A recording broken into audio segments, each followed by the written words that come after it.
Антисакс, или иначе казано от авторите на изложбата с инсталации, ново политическо изкуство. Това понятие не се харесва на много хора. Тук обаче става дума за нещо друго.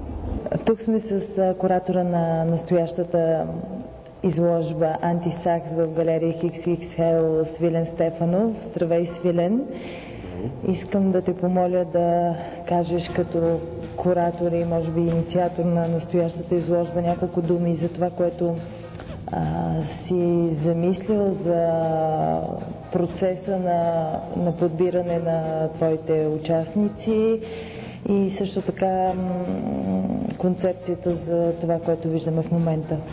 Ами аз нищо не съм замислил. Изложбата си стана сама, без въобще да я подтиквам, тъй като това е енергия и желание на хората около мене в един момент да направят такава изложба.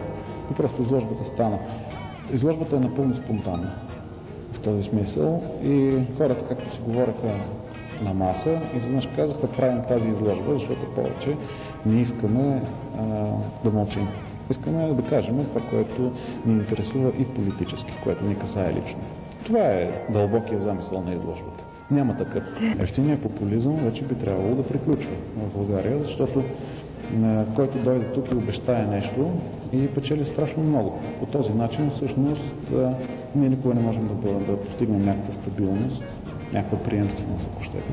В простата причина, че тук печели този, който обещае повече. Това може да продължи до безкрайност. А това не е никакъв залог за бъдеще. Това не са художници, които се занимават с политическо изкуство, нито пък аз. Това са хора, някои от тях дори, които се занимават с кавалетно изкуство, дори не в концептуалните му разновидности. Но тази изложба събра много различни хора, идващи от различни направления на съвременното изкуство, поради някакво недоволство, което се е споделило в тях, което те искаха да покажат.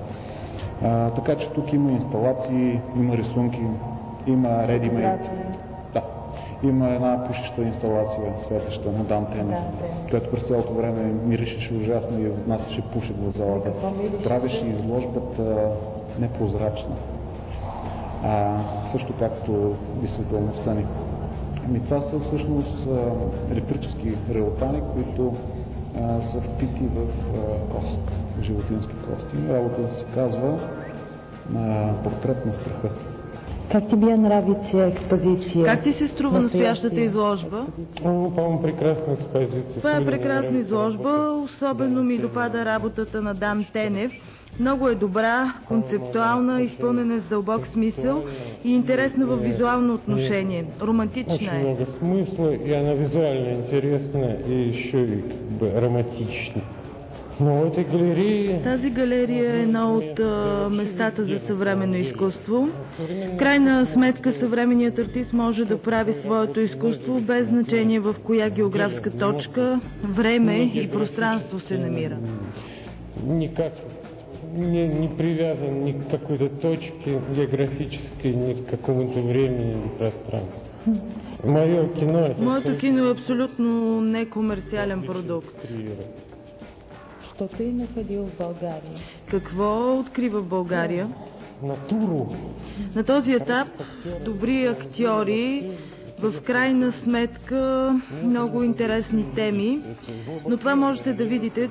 Това е злободневна илюстрация, публицистика и политика, в това число всякаква тематика, социална, политическа, злободневна.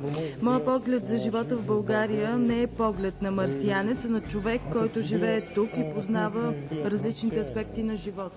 Это взгляд человека, который здесь живет и знает многое из аспектов этой жизни. Приех поканата да участвам с един асамблаж, една инсталация.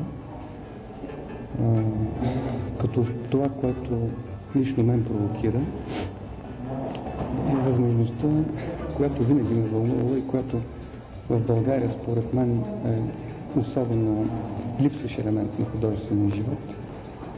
Изобразителното изкуство да изпълнява една дистанцираща аналитична критическа функция, а не само да бъде естетически елемент, декорация, нещо, което присъства като и маргинализира своето присъствие, още самото му създаване. Тоест нещо, което е затворила кръг на всекидневните проблеми, на политиката, на социологията, на нещата, които се случват и всъщност търси някакви вечни стойности, едно изкуство обърнато към човека в света, но не и към света на човека. Тоест една така общо хуманистическа, философска антропология на изкуство, която се обрича на самоизолиране, самозатваряне. И затова смятам, че тази изложба позволява на художника да изпробва въздействието на определено художествено действие в един реален план.